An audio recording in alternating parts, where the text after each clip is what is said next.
మద్యం కుంభకోణంలో దారులు వేరైనా వేరు ఒక్కటే అని సెటిల్ వేశారు మంత్రి సత్యకుమార్. లిక్కర్ దందాలో సుమారు 3,500 కోట్ల రూపాయల స్కామ్ లో నిన్న 11 కోట్లు దొరికాయన్నారు. నాసిరకం మద్యం అమ్మి ప్రజల ప్రాణాలతో చెలగాటమాడారని గత ప్రభుత్వంపై మండిపడ్డారు. నేరస్తులను ఎట్టి పరిస్థితుల్లో వదిలే ప్రసక్తి లేదని వార్నింగ్ ఇచ్చారు మంత్రి. ఇవన్నీ దారులన్నీ కూడా ఎటువైపు తీసుకున్నాయి, వేళ్ళన్నీ కూడా ఒక చోటే చూపిస్తున్నాయి. బిగ్ బాబ్ వైపు చూపిస్తున్నాయి, ప్యాలెస్ వైపు చూపిస్తున్నాయి. దాంట్లో భాగంగానే ఇవాళ పరామర్శకు వెళ్తూ నాకు ఒక్కటే అర్థం కాని విషయం ఏంటంటే, పరామర్శకు ఎవరైనా ఇబ్బందుల్లో ఉన్న వాళ్ళని వెళ్తాం, దౌర్జన్యాలు చేసి జైల్లో ఉన్న వాళ్ళని, కబ్జాలు చేసిన వాళ్ళని, లేకుంటే మహిళల్ని చాలా అమానవీయంగా దూషించిన వాళ్ళని పరామర్శకు వెళ్తున్నాడంటే అటు నేను గత మాజీ ముఖ్యమంత్రి ఏ రకమైన ఆలోచన ధోరణిలో ఉన్నారో మనకు అర్థమవుతా ఉంది. పైగా ఆయన 6 సార్లు ఎమ్మెల్యేగా ఉన్నారు, ఆయన అరెస్ట్ చేస్తారా? లేదా 5 సార్లు ఎమ్మెల్యేగా ఉన్నారు, అరెస్ట్ చేస్తారా?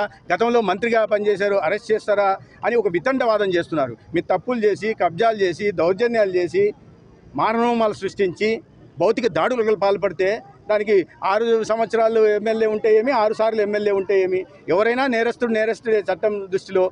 తద్వారా ఆయన ఏం చెప్పి సమాజానికి మెసేజ్ ఇస్తున్నాడంటే, ఇన్ని సంవత్సరాలు ఎమ్మెల్యేలుగా ప్రజాప్రతినిధులుగా ఉంటే వాళ్ళని అరెస్ట్ చేయకూడదని ఒక కొత్త వాదన తీసుకొచ్చారు. అటువంటిది ఏం లేదు. ఆయన గతంలో ముఖ్యమంత్రులు చేసిన మధు కోడాలు జైలుకి వెళ్ళారు, మీరు కూడా ఎంపీగా ఉండి జైలుకి వెళ్ళారన్న విషయాన్ని ఒకసారి గుర్తుపెట్టుకోవాలా. అదే సమయంలో మరి ఇటువంటి వితండవాదం చేస్తున్న మీరు పవన్ కళ్యాణ్ గారిని ఏ రకంగా ఇబ్బంది పెట్టారు గుర్తులేదా?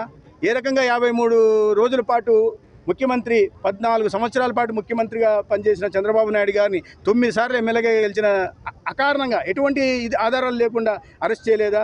అచ్చెన్నాయుడు గారిని భౌతికంగా వారి మీద దాడులు పాల్పడలేదా? కుల్లు రవీంద్ర గారిని జైల్లో పెట్టలేదా? లేకపోతే ధూళిపల్ల నరేంద్ర గారిని పెట్టలేదు? ఎవరిని పెట్టలేదు చెప్పండి? ఎవరి మీద దాడులు చేయలేదు చెప్పండి? ఏంటంటే ఇవన్నీ దారులు తన వైపే వస్తున్నాయి. ఈ మద్యం కేసులో తన వైపు వస్తుంది. తను ఎక్కడ అరెస్ట్ అవుతానన్న భయంతో ఈ రకంగా జగన్మోహన్ రెడ్డి గారు వితండవాదం చేస్తూ ప్రజల్ని ఒక కన్ఫ్యూజన్లోకి నెట్టేసే ప్రయత్నం చేసి తద్వారా ఏమైనా సానుభూతి లభిస్తుందేమో అని చూశారు. కొన్ని వేల మంది ప్రాణాలతో మీ మద్యం కోసం, మీ ధనార్జన కోసం మీరు చేసిన ఈ మద్యం స్కామ్ కారణంగా ఇవాళ అనేక ఆత్మలు ఘోషిస్తున్నాయి. జగన్మోహన్ రెడ్డి గారు మీరు విషయం గుర్తుపెట్టుకోవాల్సింది. ఇవాళ అనేక మంది మంచానికి పరిమితమైనారన్న విషయాన్ని గుర్తు చేసుకోవాలి.